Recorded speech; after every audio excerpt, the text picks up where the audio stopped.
I'm Michelle Leet, President of Fairfax County NAACP. And again, thank you for joining us. We'd like to say our mission statement every time we have come together or have a meeting. The Fairfax County NAACP is a nonpartisan, nonprofit organization whose mission is to achieve equity, political rights, and social inclusion by advancing policies and practices that expand human and civil rights, eliminate discrimination, and accelerate the well-being, educational, and socio-economic security of Black people and all people of color.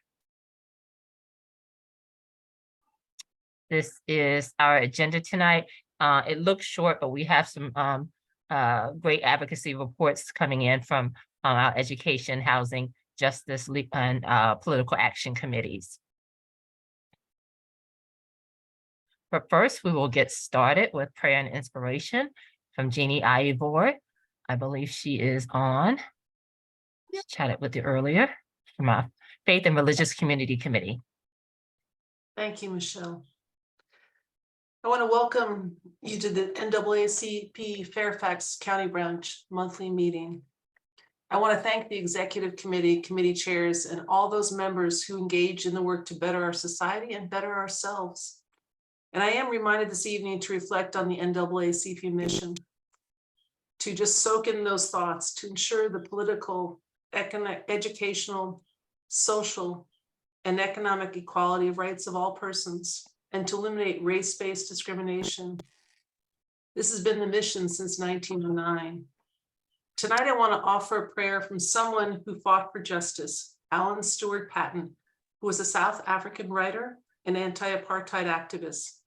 His work includes the novel Cry, the Beloved Country, and his faith was one of the reasons he was so strongly opposed to apartheid.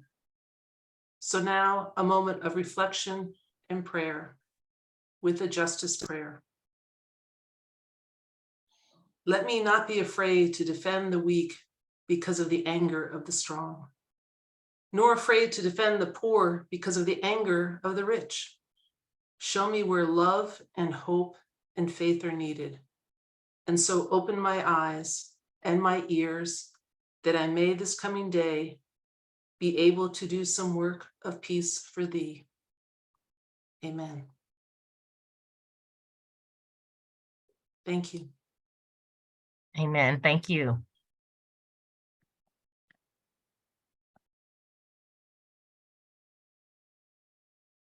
So like I said, we have a great agenda tonight. I'll just offer a few remarks and reminders. There's a lot going on in our community, as you all know, and of course, a lot going on in Fairfax County NAACP. You will again hear from our Fair and Affordable Housing Committee, our Education Committee, Justice and Political Action. Fairfax NAACP, like all branches, is managed by an executive committee, a very dedicated one. So I do always want to make sure that we call them out and thank them for the terrific job that they're doing, basically carrying the weight of the branch on their shoulders. And of course, they're the voice of the membership, and you are the voice of the committee. So your voice on these committees is pretty powerful as well. Currently, we need assistance in several areas, including our Environment and Climate Justice Committee needs a chair or co-chairs. Political Action is looking for a co-chair or two, and our Fundraising Committee is also looking for a co-chair. Our committees don't work without you, so if you are interested, please reach out to me at president@fairfaxnaacp.org. And even if you're not interested in leading a committee, if you're interested in leading a particular project, also reach out to me. As you know, we remain virtual for the sake of convenience and to ensure that we get maximum participation. However, we continue to host a quarterly meeting in person. We just had a meeting, in-person meeting in April, and our next in-person meeting will be on August 29th. Please stay tuned and stay up to date for our news for you, as well as our upcoming events. It always highlights the events that we have coming up. So if you want to stay connected, please make sure that you are, we know you're receiving the newsletters, but please make sure that you are reading them and then registering for interested events that you're interested in. Again, I want to thank everyone for coming tonight. It will be a great meeting. Your voice is important, and please, please, please stay connected. So we have a special guest with us tonight, Carlos Gutierrez from Moms Demand Action, Alexandria. Carlos, I think I see you on. He's going to tell us a little bit more about an upcoming event that they have and some of the advocacy efforts they have as well. Carlos? Yes, thank you so much. Can you hear me okay? Yes. Wonderful. Thank you so much for having me. I really appreciate the opportunity. I know you have a lot on the agenda, so I'll try and be quick, but really appreciate you having me. My name is, as was mentioned, Carlos Gutierrez. I'm a volunteer with Moms Demand Action for Gun Sense in America, or short, Moms Demand Action. I'm with a local group in Alexandria. And Moms Demand Action is a nonpartisan, nonprofit, grassroots organization whose primary purpose is to advocate for legislative and policy change that's going to help keep us all safer from gun violence. Moms Demand Action was started a little over 10 years ago after the Sandy Hook Elementary School shooting in Newtown, Connecticut. And in just over those 10 years, it has grown to a national organization. We're in all 50 states and the District of Columbia. We have multiple local groups here in the Commonwealth of Virginia, as I mentioned, Alexandria. Other local groups in Fairfax County that we coordinate and collaborate with on countywide programs, initiatives, issues. There's a local group in Burke Fairfax and another one in Tysons, but we all try and kind of work together when it comes to Fairfax County. Why is this work important? Well, we've been making some progress before the pandemic, but the pandemic has really kind of made things much more difficult again. On average now, every year in the United States, we are averaging over 40,000 gun deaths a year in the United States. While it's understandable that the attention of the media and ourselves is really drawn to the mass shootings that are happening more and more frequently because they're horrific, and we need to do everything we can to stop them. The toll of that 40,000 really comes from the day-to-day gun violence, which we know is disproportionately impacts communities of color, Black and brown communities, and those communities have been dealing with the epidemic of gun violence for decades. And to kind of bring that into mind, the average of the daily gun violence in the U.S. is about over 110 people are shot and killed every day in the United States. And on top of that is another 200 that are shot and wounded every day. And so of course they have to deal with the physical, the emotional, and the financial for the consequences of that for the rest of their lives. And that's all bad enough. But last year, I believe it was, firearms have now, gun deaths have now become the #1 cause of death for children and teens in the United States, which is just unacceptable. And we need to do better. And as I mentioned, of course, communities of color and other communities are disproportionately impacted by gun violence. So one of the things that it's really like a core principle of Moms Demand Action is really to try and do everything with diversity, equity, and inclusion in mind,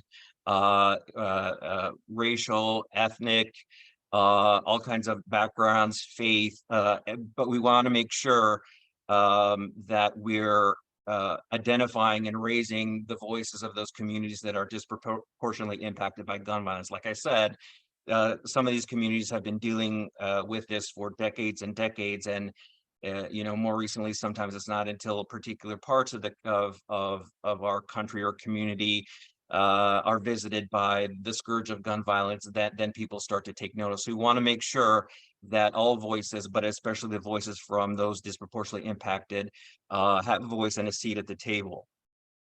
How do we go about this? There's a couple of different things that we do throughout the year. Ms. Lee, would it be okay to share my screen? Yes. Okay, I'm gonna go ahead and try and do that here. Uh, let's see here.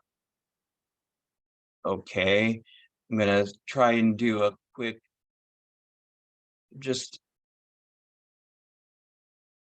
Yeah, there you go. Can you see those pictures now? Yes.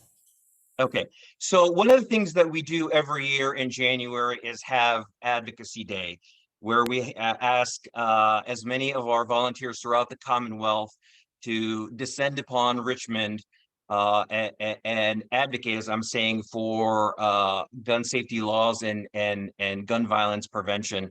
Prior to 2019 in Virginia, nothing moved in terms of gun safety.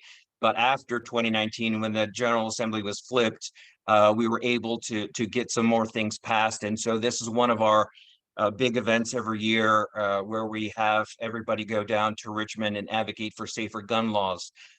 This year it's a year of transition for Moms Demand Action.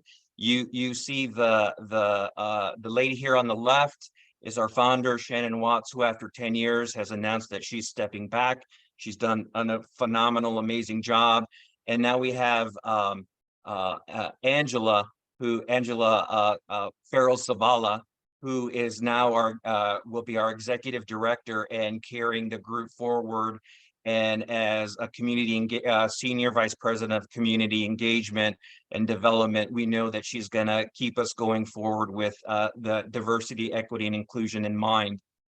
Advocacy Day is a great time that we meet with key lawmakers like former state senator Jennifer McClellan, who's obviously now in Congress representing us. It's a time where we meet with our lawmakers and let them know how gun violence is important to us. And we let them know what our priorities are for the session and what bills we are against. And so they hear directly from us, their constituents, and we let them know how important this is to Virginians. This year, we were also, I was very happy that we were able to invite some of our community partners. And so, again, it's very important because these are the community organizations all throughout the Commonwealth that are working on gun violence prevention, gun violence intervention, violence interruption. And so these are the community groups that know what the issues are and what the best ways to solve those issues in their own communities. So it's just terrific to have them join us this past year in Richmond, and I'm sure that's going to be an annual thing now. Another way that we go about this is our public awareness campaigns. One of the very popular and very effective one is called our Be Smart program, which is about secure storage. We're not anti-gun, we're not anti-Second Amendment. We're about responsible gun ownership. And this is information in a presentation that is given to schools, PTAs, faith organizations, community organizations, reminding them that if people do have firearms at home, that they need to be locked under lock and key, unloaded and separate from ammunition, because it prevents unauthorized access from young ones who may unintentionally hurt themselves or others. And also firearms that end up being used at school shootings. About 75% of them come from the shooter's home or from a family acquaintance's home.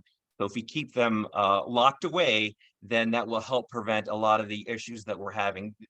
There's a website there for more information, but these presentations are quite popular. And so if anyone has any organization we could present this to, as here, we'd be more than willing to do that. Another very important public awareness campaign that we have is called One Thing You Can Do. And again, talking about 2019, Virginia was able to pass its version of the red flag law, which is called the substantial risk order law. And so when people are observing a loved one who is exhibiting signs of some sort of emotional or behavioral crisis, and they have access to a firearm, and they're worried that the loved one may hurt themselves or someone else with the firearm, people sometimes don't know what to do. And so we have this public awareness campaign, information, and again, presentations out to organizations, letting them know that the one thing that they can do is go to law enforcement and the Commonwealth attorney, let them know about the situation, and it may be a situation for a substantial risk order. It's not criminal. There are no criminal charges. It's a civil procedure. And if the court finds that there is reason to believe that the person could harm themselves or others with the firearm, an order can be issued where the firearm is temporarily removed, allowing that person the opportunity to get themselves the help that they need and the resources that they need, and stabilize before the firearm is returned. This is a critical harm reduction and suicide prevention tool. And I have this one up here because when hopefully we can prevent anyone from attempting a suicide, but it's important to know that if a person uses a firearm in a suicide attempt, unfortunately the data shows that 90% of the time that will result in that person's death, where if it's another means of attempt, it's much lower. I think it's something like 9%. So if you can remove that firearm when they're in crisis away from them, they have a much higher chance of surviving if they do, in fact, attempt to harm themselves. And the bottom one here is also very important because people that do survive a suicide attempt, the data shows that about 70% of them never attempt again. So this kind of really drives home the importance of, if someone is in crisis, to remove that firearm, because hopefully they don't attempt to hurt themselves. But if they do and they don't have a firearm, they have a much higher likelihood of survival. And if they do survive, they will hopefully not attempt again. And the last thing here real quickly that I'll end on, and I really appreciate Ms. Lee inviting me to speak, is because we're excited that Fairfax County NAACP again is a Wear Orange community partner for our rally. We have an annual rally every year. It's at the beginning of June. The way that Wear Orange came about, it started from a young lady from Chicago whose name was Hadia Pendleton. And Hadia Pendleton, along with her classmates, came to DC to perform in President Obama's second inauguration. She was a wonderful young lady, loved by her friends and family. And upon returning from the inauguration back home to Chicago, it was something about a week afterwards that she was shot and killed at a park. And of course, her family and friends were devastated. And they decided to start wearing orange in order to honor and remember Hadia. And also because it's the color that hunters wear when they're out in terms of safety, in order to be seen. And from this tragic loss of life of this young lady and her friends starting to wear orange, it is now a national weekend that happens every year. There's hundreds of Wear Orange events across the country every year, first weekend of June, and we're having our rally again this year, which we're inviting you all to please attend if you're able to. It's Friday, June 2nd at 7 p.m. as you can see there in Market Square. It's an opportunity for everyone to join together and have their voices come together as a community to honor victims and survivors of gun violence, and really just kind of recommit ourselves to saying enough is enough. And these are just some pictures from a previous rally. And one of the most important parts of that is listening to gun violence survivors, how it affected them, and their words of wisdom their words of wisdom for us. And so with that, I'll go ahead and close if anyone has any questions. If you do want to pull out your mobile phone and open the camera up and point it at that QR code, you would be able to connect to a link to RSVP for our Orange Rally. So I think I will end with that. If anyone has any questions or.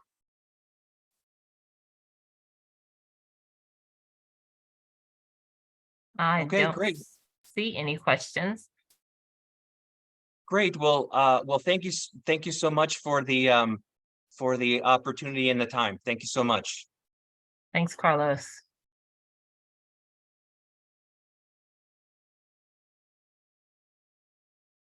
Let me pull my presentation back up.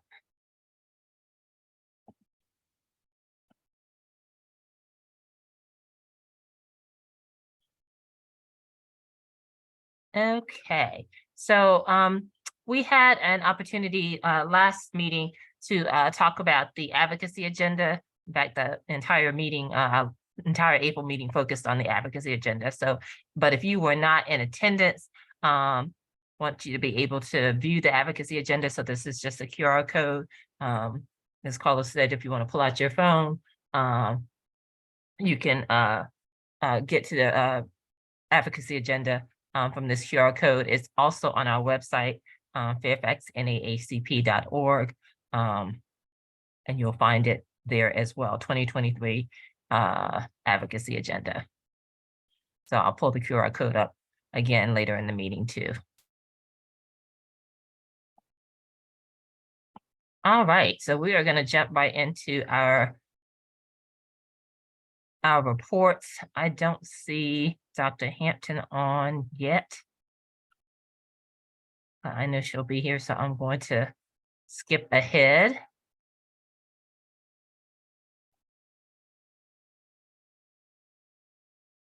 To our Justice Committee report. I think I see the co-chairs on. Pratik, are you ready? Yeah. Okay, excellent. Hey everyone, I'm Pratik, one of the co-chairs, along with Luke and Edwin. So we have a few things to go over for this month.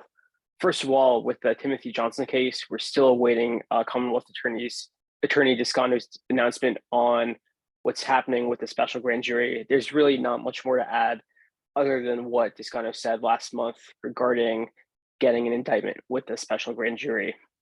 For right now, all we can do is really just wait on the Shiflett indictment. But sticking with the Timothy Johnson case, I heard the Justice Rally for Timothy Johnson happened earlier this month. It's important to keep pressing this issue and not let it fizzle out and be forgotten. So I'm glad that rally went well. Earlier this month, we also had another officer-involved shooting in the Alexandria section of Fairfax on Richmond Highway. It's a situation we're following very closely, as we would with any police shooting. As you may have seen, there's a video floating around of the incident. We think it's still too early to tell it what happened exactly. Without the body cam footage, it's really hard to say anything definitive, but we're definitely going to keep an eye on this incident and provide updates as we get them. Other than that, one of the key points of our agenda for this year is data transparency. With the help of Matt Soud, we got access to some more reports and data from FCPD, and we're going to keep pushing to make several changes to the FCPD website. We've also begun developing our own dashboard showing heat maps and trends of policing data. I'm really excited for this right now because most of what we have is what FCPD wants to give out in the way they want to present it. With better data, we could see the real story and present it in our own way. We're working with local policymakers like Supervisor Lusk on many topics, from data transparency to the use of force policies, and looking forward to work with more policymakers as we examine the Law Enforcement Officers Procedural Guarantee Act, also known as Officers' Bill of Rights. And finally, we're going to have a committee meeting soon, sometime in the next week or two. So if you're interested in joining, please feel free to reach out to myself, Luke, or Edwin. Thank you. Thank you, Pratik. Are there any questions for our Criminal Justice Committee?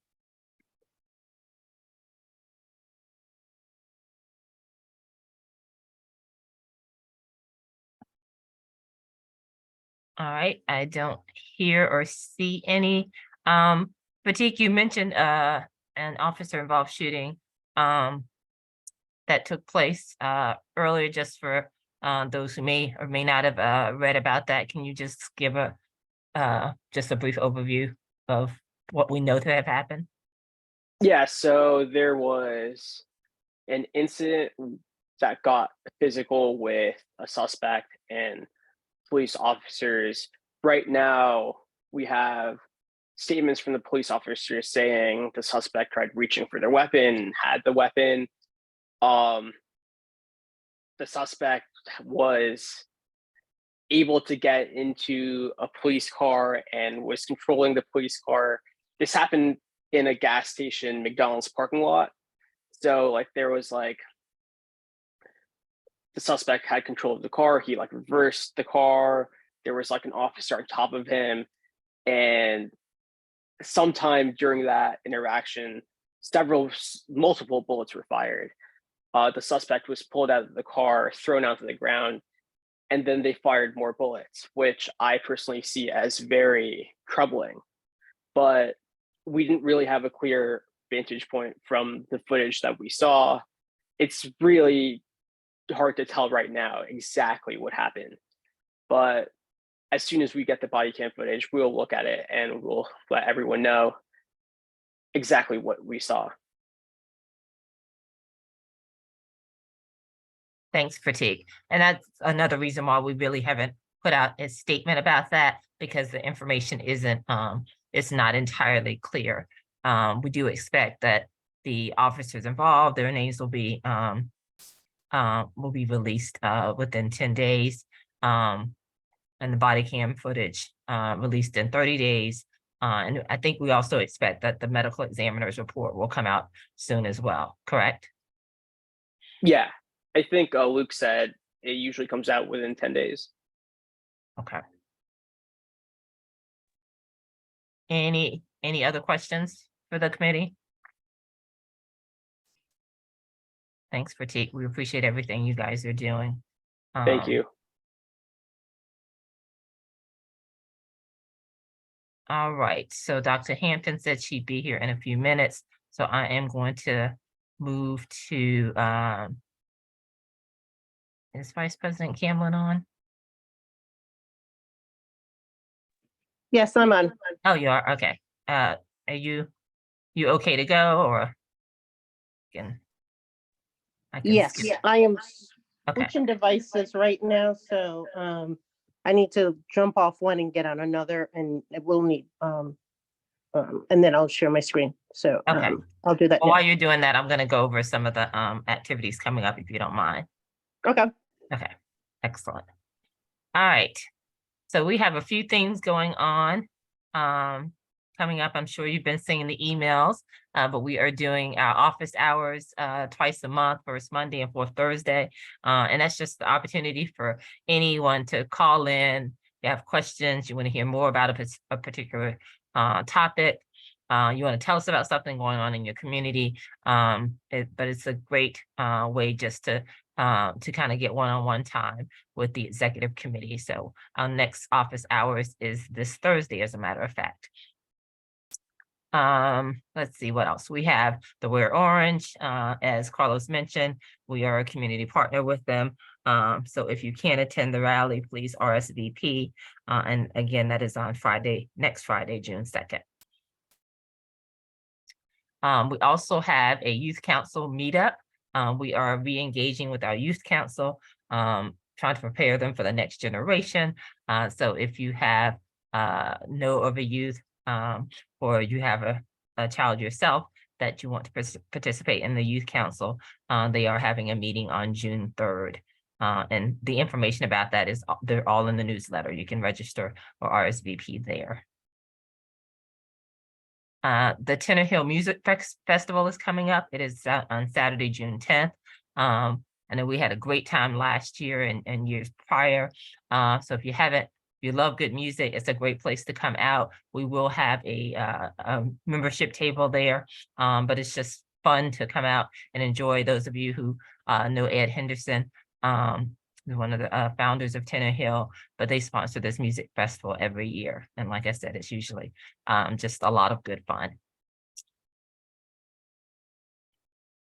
And then finally, Juneteenth celebration is on June 17th. It will be at Bull Run Church and Harris Cemetery. So if you want to come out, I think the more the merrier. We will have, of course, a fellowship. Bishop Brett Fuller is going to be the presiding chaplain for us for the day. And then we will have some great food as well. And that is being sponsored by our Religious and Faith Community Committee, Jason and Kara Micas. So please come out and join us. Again, you can RSVP from our newsletter. All right, Karen, back to you. I'll stop sharing. Thank you, President Lee. Okay, I think I have everything set up. So hopefully this will be a quick transition. Hopefully that worked. Hi, everyone. Thank you for joining us tonight. I am Karen Camplin. I'm the Political Action Committee Chair. And so I just wanted to give everybody an update on where we are and some of the activities that we've done to date. Of course, every election counts along with every vote. So we want to make sure that everybody is informed and participate in all of the elections this year. As you know, here in Virginia, we have elections every year. And this year, what we will have on the ballot is all of our local and state seats will be on the ballot in November. So we will have the Virginia Senate, which is a 4-year term, or House of Delegates, which is a 2-year term, Clerk of Court, which is a very important seat as well, which is an 8-year term, Commonwealth Attorney, which is 4, or Sheriff, Board of Supervisor. I may have accidentally put in a timer on this. Board of Supervisors, which is a 4-year term, which this would be 1 supervisor per each of our magisterial district and a chairman. And these seats are 4 years. And then I shaded these out, which I'll explain shortly, our school board, which are at-large member, which are 3 at-large members, and our district a member for each of our magisterial district, which are the 4-year terms, and then our Northern Virginia Soil and Water Conservation districts, which are 3 at-large, which are for 4 years. And so both of the parties in Fairfax County chose to do an endorsement process. Typically, when we identify who the nominee is going to be for all of these candidates, we normally have a primary that is June 20th, where we would go to the ballot box and choose whichever party we're affiliated with, whom we want. I don't know why it's doing this today. I'm sorry. I have little gremlins in my computer today. But and normally we would go on June 20th and we would choose whoever we want our nominee for, or whatever our political affiliation is, whether it's Democrat, Republican, Independent, Green Party, or what have you. This year, both the Democrat and the Republican Party chose to have a separate endorsement process for 2 seats, the school board as well as the Northern Virginia Soil and Water Conservation District. So those 2 seats will not be appearing on the ballot on June 20th. The seats that are still in white here on the slide still needs to go through the endorsement nomination process.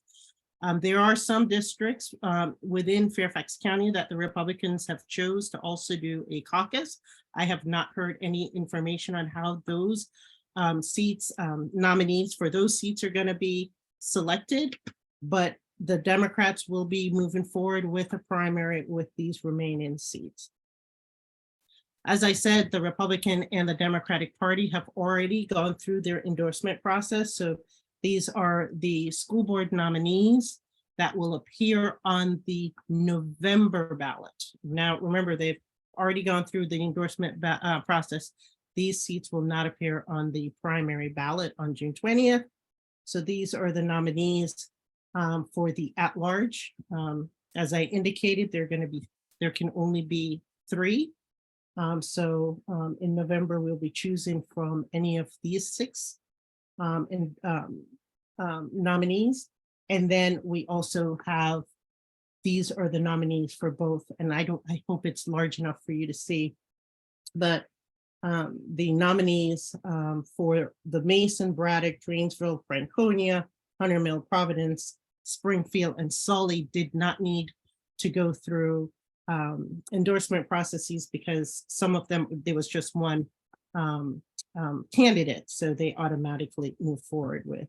And this happened in both the Republican and the Democratic in several different things. So, and then we also have the Soil and Water Conservation District,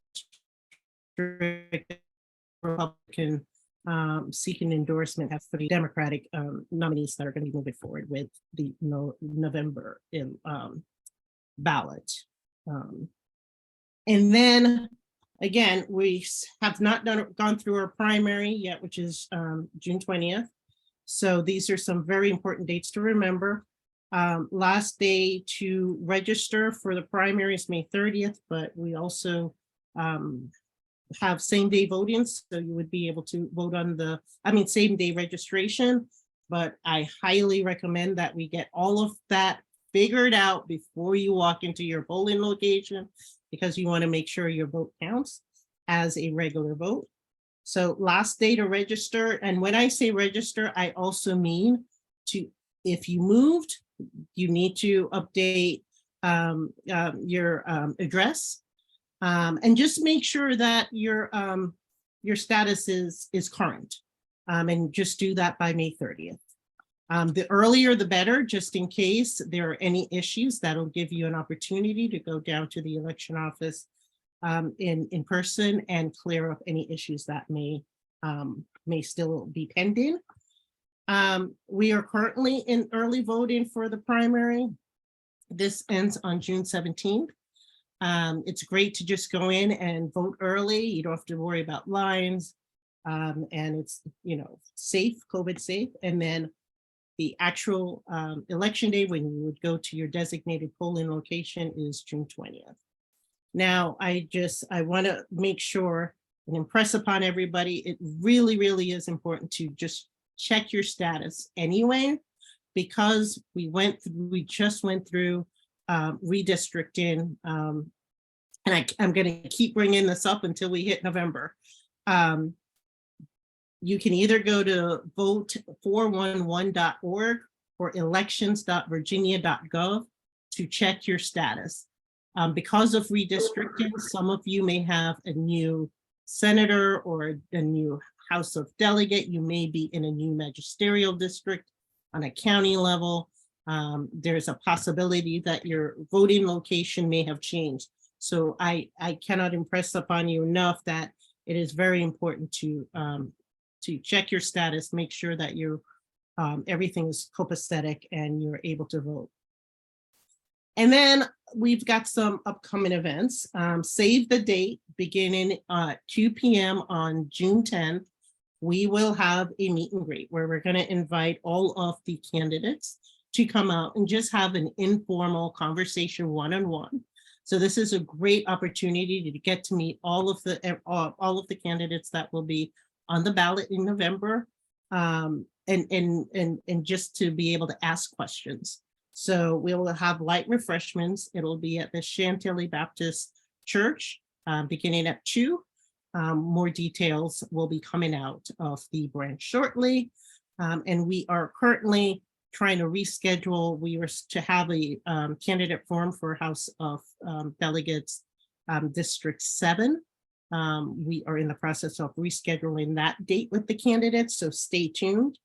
And of course, we're going to have opportunities for you to volunteer to help us with our voter education drive and mobilization. So if you want to be a part of our committee, we meet monthly. Please reach out to me at politicalaction at fairfaxnaacp.org. Again, that's political action at fairfaxnaacp.org. Thank you. And that concludes my presentation. Thank you, Vice President Camlin. Are there any questions for the Political Action Committee? That was a mouthful. I don't see any questions. All right, so we are going to move on to our Education Committee report. I think I saw Sajatha Hampton enter. I'm here. Sorry, Excellent. guys. I hope everyone is doing well. I have heard from President Leaf that some people were very much wanting to hear sort of an update or information about Oakton High School cheer. I'll do that last, so I can just go through the other things and get that out of the way, and then you can ask questions and everything regarding Oakton. Okay. First, I wanted to let everybody know, maybe you know by now, that the school board primaries, the endorsement, the Democratic endorsement process is finished. It was over on Friday, Saturday afternoon. And the at-large members, the 3 at-large members that prevailed in the Democratic primary were Elrong Moon, Ryan McElveen, and Kyle McDaniel.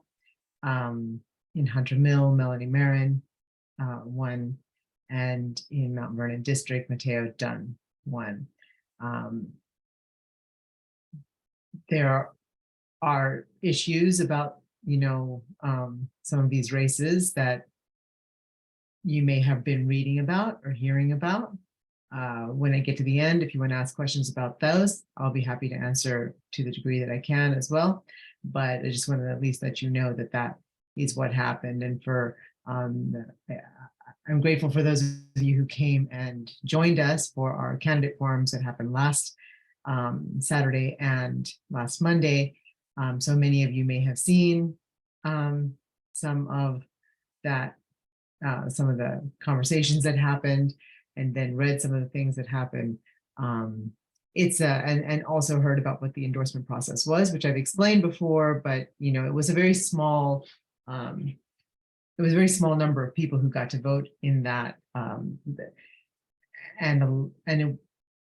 mean, there are problems with that endorsement process, and which is not here. We're not here to litigate that today. So, but you may have questions yourself about how any of this happened, and many of us do have questions about how any of this happened. But here we are. So anyway, those are the members that will be on the Democratic ticket. So these members that I just said, they have the Democratic endorsement. You will not see them on your June primary ballot, which will have the other local county primaries on it. These are our candidates. You will see them against any any Republican opponents. You will see that on the general election ballot in November, as I think Karen was saying. So that's it for school board for the Democratic endorsement. And then you may have seen today that in a very bright bit of news, the Fourth Circuit Court of Appeals reversed the lower court ruling, the Eastern District lower court ruling, and upheld the school board's new admissions criteria, their new method protocols for admissions to TJ. And so if you remember, the Eastern District found them unconstitutional, said that they were discriminatory. It was appealed, and the appeals court held that they are not discriminatory.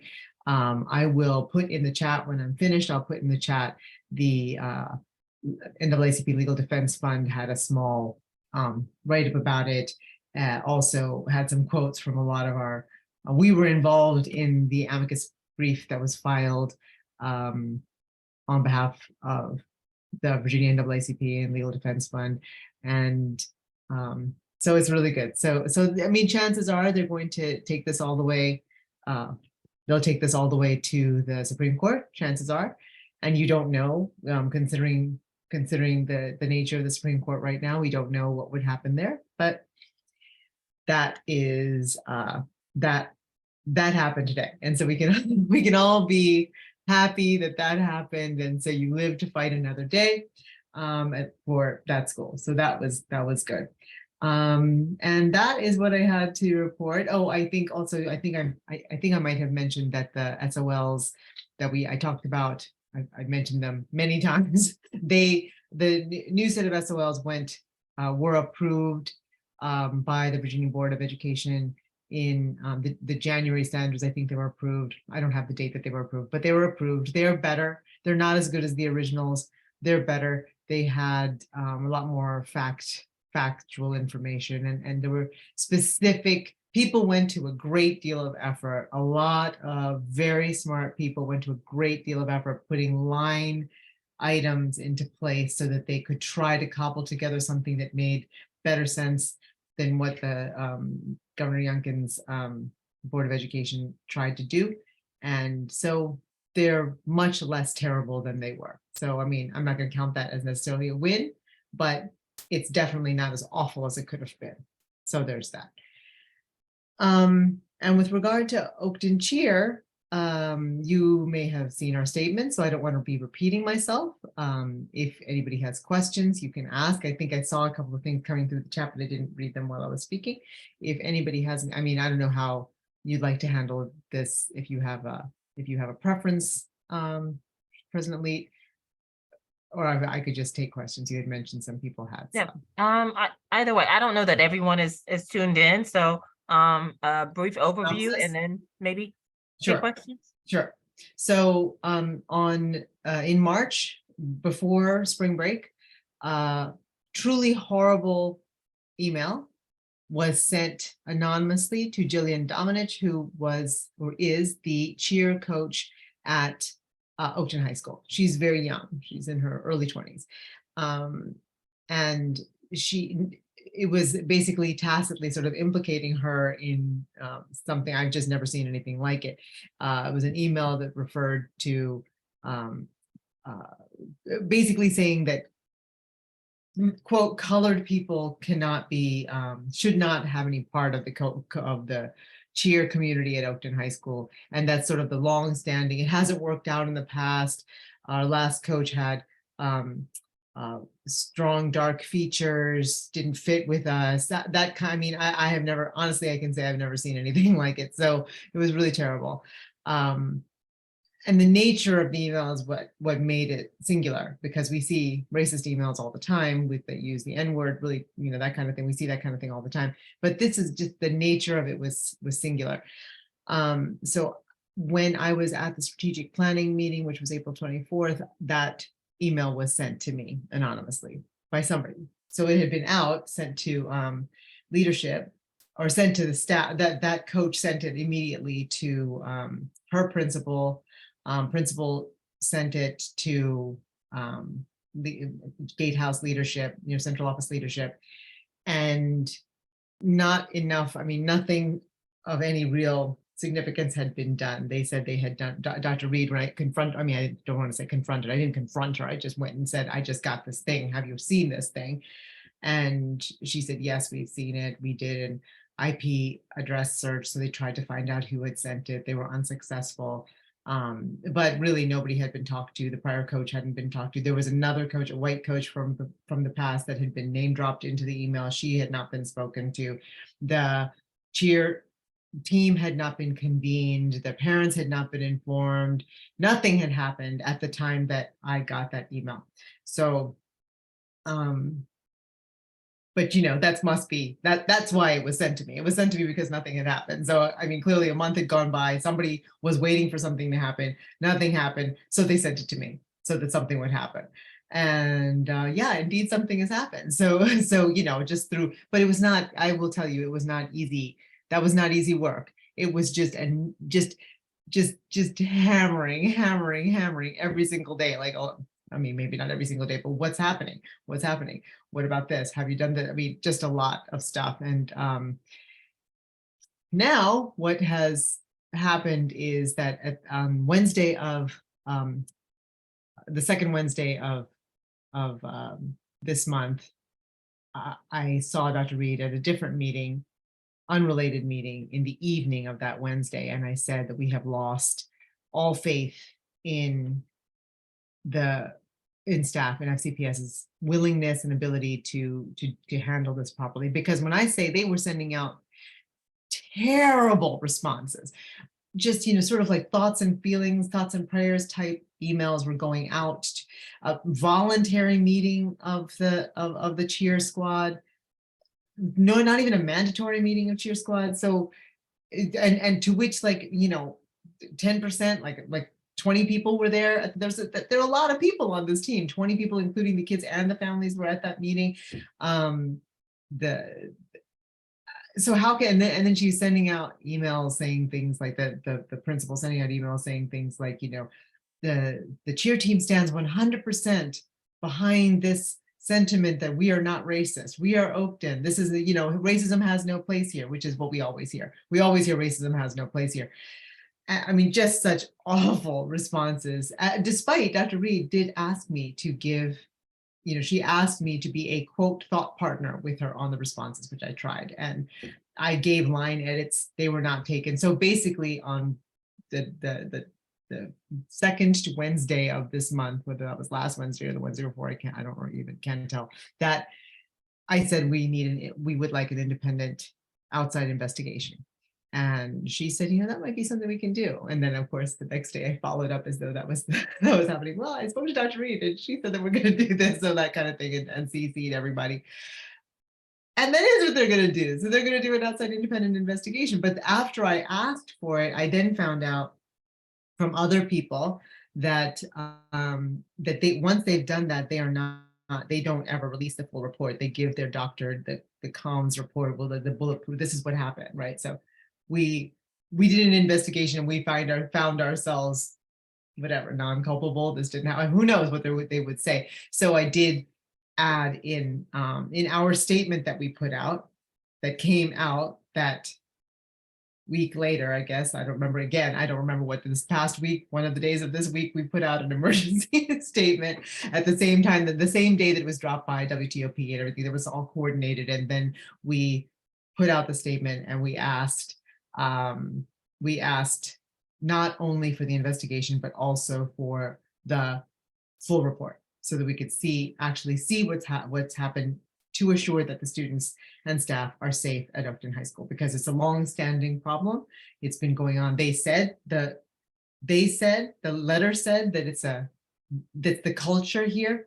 And also I do know that there's staff that has left because of this kind of culture there. So if that's the case, then I don't trust them and based on what the principal was sending out to the community, I don't believe that she necessarily understands what a racist culture is and what would be safe for kids. She clearly thought that it was perfectly fine for this to happen. So now and I did talk to Dr. Reed. She called me on Tuesday night.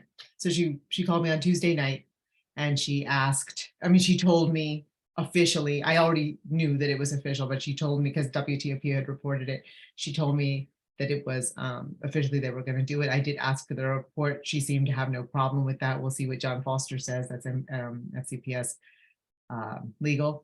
But I'll keep pushing on that to see that we can get the report. And I think that is it. I think that is it. So I can take any questions anybody has about any of the things that I reported on.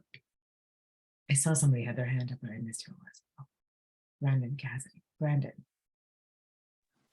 Hi. So, fun fact about me is that my first stint at FCPS, I had a mentor that was like a devil may care type guy for track and field. This guy coached at like a private tutor at Madison, Oakton, and Fairfax. And so I coached all three. And I tell you that the kids are great. The kids, I love the kids. But there's, I even noticed this at the lab school. There's like inside the schools, it's like a tinderbox for like the staff. I had a friend who worked there, and I'm like, how are you guys doing? She said, busy, right? And so basically we can't talk about it. Right. And so it's not just the athletics culture, it's like the overall culture. You have to really look and work at this kind of thing. And you know, I don't know how to fix it. I know I experienced it, but fixing it, I think, is going to take a while. Yeah. And, the first, like, step one, I would feel a lot more sanguine if principals' immediate responses had been more forthright. They weren't even forthright. So it's hard to fix a problem if you aren't really willing to own Well, that. it's like even if you have a higher up position, there's still these NDAs that you sign, right, for the schools and stuff, so you can't say anything. And that has to change, especially because we have, the system has a DEI coordinator for FCPS, and it's like a nothing job. You have a job, you have a 12-month contract, but you can't say anything. You can't effectively do your job. So that, it's a hard thing to, because you're dealing with an entrenched system that's a school system, and so you gotta like keep pushing on this. Yeah. Yes, that is true. You have to keep pushing on it. We'll see. I mean, I am hopeful. Like, apparently, Dr. Reed did say that she didn't want just any firm doing it. I've heard, I don't know what the name of the firm is, but I've heard that they are legit, like they will do an actual for real investigation. And the thing is that, we have to, this will now cost several hundreds of thousands of dollars probably by the time they're done with an investigation. I mean, it's expensive, right, to retain an outside investigation. And really, you just think it didn't have to go this way, right? It didn't have to go this way, but now here we are. When you don't actually try to fix it the free way, like, I gave you line edits on something. If you had just gone and done it like that, I'm for free. I work for free. I do that for free. So, and you could have asked these questions, but I'm saying things like, there's a coach there. She's named. Has anybody asked her anything? Has anybody asked this person, this person, this person? None of that. And all of that advice was given by your own Dr. Hampton for free. So, I'm just like, it's a shame when they don't take it, just really own it and take it on. It ends up being this whole thing. You're in the paper, you're in national. I mean, I'm getting Google alerts on my name because there were so many interviews and stuff from all over the country. That's just because of these various interviews that are being shared. And you just end up making your school system, well, I mean, they are, you look like what you are, but it didn't need to necessarily be that way. It's not good. And it's so I'm glad that that Dr. Reed is doing this, but it does seem like it didn't have to necessarily go that way. Anyway, Diana. Yeah, I'm familiar with the story. It's like we're living in the 1940s or 50s. I mean, it's really appalling. However, what do you think could have been done? I mean, what is allowed? What could they have done when they found out about this to find this out besides tracing an email, which I don't know how that works exactly, but could they have addressed the folks, all the current students? I don't know, how would they access that? You know what, I'll tell you, Diana, what I said. What I told them is, I wrote an email out for them. This is the third pass. After I gave them line edits on their paradigm, I tried to work within the paradigm that they were giving me, which was a, I was trying to work within their constructs. The construct is broken, working within their constructs, making line edits that are within the paradigm that they're working at. They're messing it up, messing it up, messing it up. Finally, I broke that paradigm and said, there's really no reason for us to stay with this paradigm, considering this paradigm is what created the situation. So why don't we instead say, dear Cheer family, Cheer is canceled until we find out who did this. Please let anybody who knows anything come and let us know who knows stuff so that we can get to the bottom of this, because our students are not safe in a milieu like this. And once we can do that, then we can move on to the job of fixing ourselves, healing ourselves, etc. I wrote it all out for them. Cheer is canceled. That doesn't have to be for more than 6 hours, 5 hours, bring it on. Just come forth. Well, I'm not saying Cheer is canceled forever. I'm saying Cheer is canceled till we get to the bottom of this. You know, you could have done that. You could have done that, but they didn't. That makes sense. Matches could be forfeited. You know, it's like Yes. it could go. We could go full Coach Carter here, but it's that, you know, maybe, but they probably won't do that. Unless something like COVID happens again, which is like that. Well, here's the thing. I think that's Brandon talking. I'm not sure who's talking, but the thing to remember is that cheer season doesn't start till fall. So you can say cheer is canceled and nothing changes until fall. So you have a lot of time. You have a lot of time to figure it out. Cheer doesn't start until fall. They probably practice in the summertime. Cheer is canceled. There is no practice. There is no season until we come with that. You have plenty of time. Cheer doesn't start tomorrow. So they could have done it and they didn't do it. I mean, yeah, they could. I mean, I'm not going to litigate that. That's a waste of our time here, but I'm just saying, I did say what you asked, could they have done? There was a coach that was named. There was the coach with the strong Black features. She wasn't spoken to either. Nobody even told her about this. Nobody stopped to ask her about anything that she knew. Then there was another coach who had come before that, who they named. If you want to hear more about how I'm correct about this, ask Coach Rochelle is her name. It's in the email. Ask Coach Rochelle. They didn't talk to Coach Rochelle until like the week that I finally said enough is when somebody talked to Rochelle. So, and I'm saying, can you talk to Rochelle? I said, has anybody talked to Rochelle? Would you like me to talk to Rochelle? Like, you know, and then finally they talked to Rochelle. So it's. But that's typical. You have to pressure them. Yeah. And so that it's just it's disappointing but not surprising. You know. Yes. Of course. It's a terrible culture to be, you know, Yeah. that's bad. And like, of course, when the principal does not acknowledge that the culture is what the culture is, right? Yeah. The principal doesn't acknowledge it, and it's much more focused on protecting the institution of FCPS and perhaps the specific institution of Oakland High School over the safety and protection of the children, then you're going to run into this kind of thing. If you don't see that email as a threat to your children, then you won't see it as a threat to your children. You will proceed as though it's just some sort of minor inconvenience. And it's not a minor inconvenience. It's a major indication of the unhealth of your environment for your minor children. This school full of minor children, and who are your ultimate responsibility. So yeah, it's the worst email I've seen.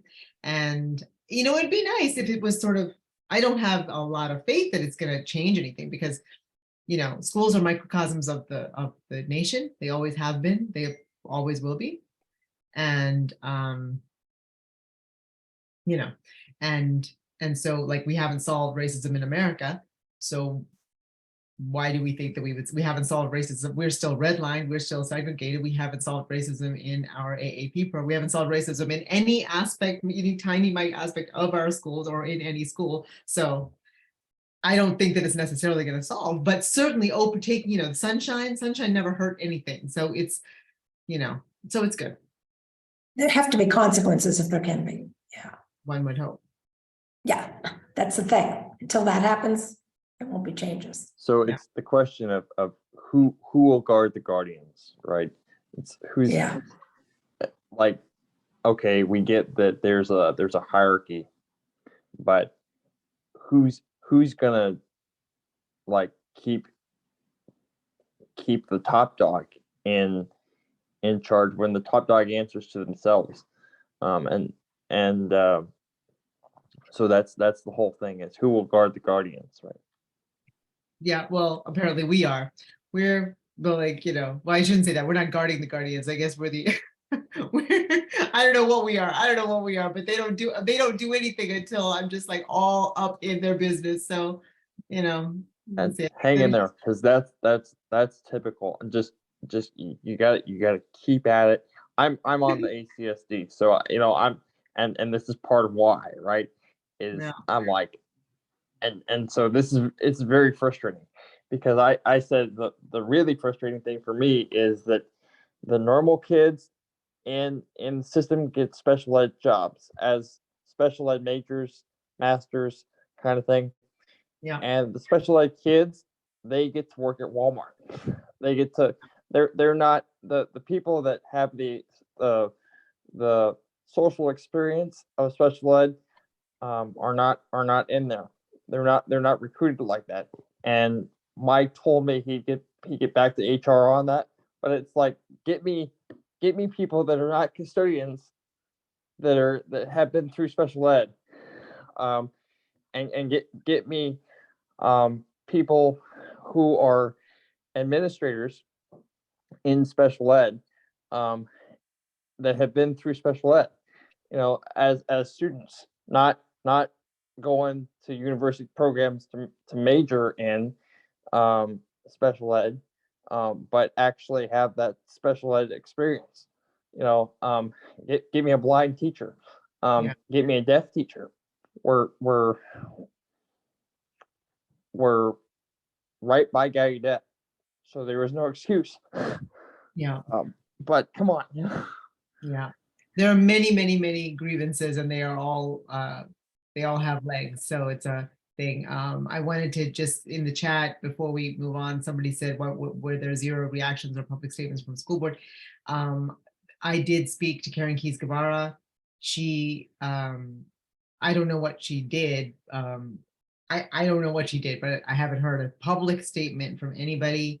And she was horrified, of course, and she was going, the day that she wrote to me, talked to me about it, she was going to a school board retreat. So maybe something happened there. I don't know. Nothing actually resulted from that. And there have been no communications at all from school board, not with me and not with anybody that I know of. They're just, I mean, and if they're all involved in their own things. They're retiring, or they're moving on, or there's new elections. And I haven't heard, even from the candidates that came up, the candidates that have just been, I haven't heard anything about this from the new slew of candidates either.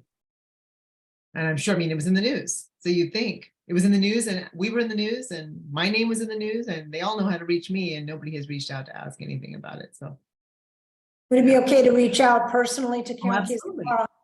Or to your just school board say member. what you know. You should reach out to Stella. Ask her, like, this, have you seen this? What, Well, what's the exact question? Because I just had any an question you event. have, Diana. There is no way, I don't have a Okay. question. Whatever the question is you want to ask. Okay. I've asked all the questions and I've said all the things.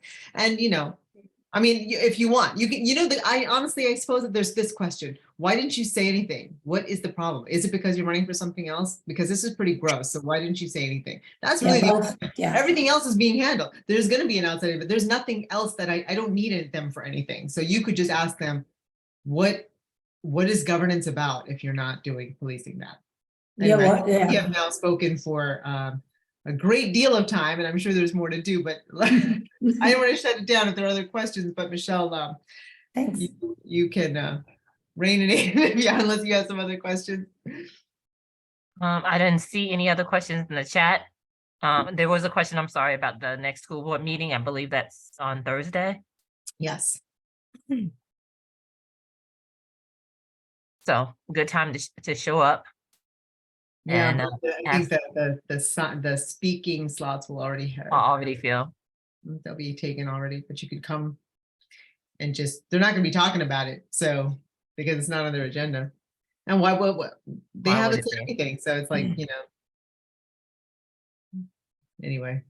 I'll bring it up. I'll bring it up in June with the ACSD, but it's this is not atypical it happened to me at Madison. So, Yeah, this you is know, not it's like unusual. how, you know, what can you do when we're not going to suspend our non-disclosure agreements, right? You have to suspend those first, and then people can talk, you know. But it seems like everybody up and down is just, if they work for you, they can't say anything. I can't say why anybody was or was not. I don't know. I do know that the news was reaching out to Jillian Dominich. I haven't heard anything. I haven't seen or read anything from her. I do know that now Faith Dabrio is the teacher, the coach that was the prior coach that was named, that was physically described. And she's been on all the news now, which took a lot of, she's only 24 years old, she's quite young. And I spoke with her, I spoke with her mom. It was extremely hurtful. So she has to go back and review everything that happened to her while she was there through this new lens. Everything that happened to her, she did not know. She did not know to process it through that lens. And now she has to process it through that lens. And it was just very painful for her, which she shared in all of those interviews. And she's been pretty brave about it. And so she doesn't work for FCPS anymore. So I don't know whether Jillian was, all of the reporters that spoke to me said they were not allowed to, Jillian was not allowed to speak to them, so did not speak to them. And the principal is continuing to say exactly the same old silly stuff about Oakton High School does not support this racism has no place here, that kind of stuff, which is just awful. It's an awful thing to say when something racist has happened in your school like this, and you say it has no place there, and they're saying it has been going on for a long time, and that's your response. It just is ludicrous. So anyway, but that's all I have. Michelle's like, oh, is that all you have? Thank you, Dr. Hampton. No, it was a mouthful. We appreciate it. If there are no other questions, I am going to open the floor for any new or old business, anything that we didn't talk about that you wanted to hear about, or anything that was brought up at the last meeting that needed clarification.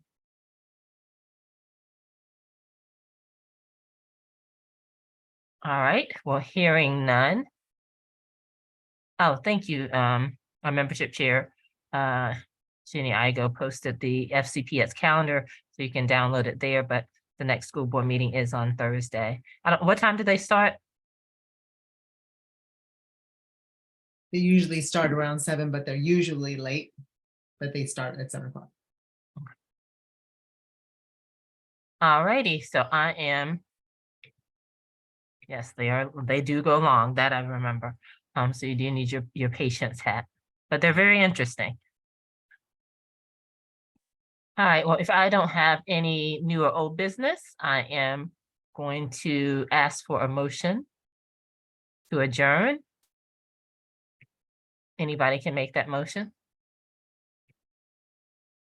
Before we do that, I just Oh. posted the article about the Fourth Circuit. I told you I would do that, and then Oh, yes, yeah. so that is in the chat. So just keep it in Oh, mind. TJ, yes. The TJ, just the Legal Defense Fund little write-up. I move we adjourn. Thank you so much. Can I get a second? Second. All right. All in favor? Yeah, I assume that nobody would Aye. not be in favor. So we are adjourning at 8:20. I'll turn off the recording. Please feel free to stick around. We'll have the Zoom open for a little bit.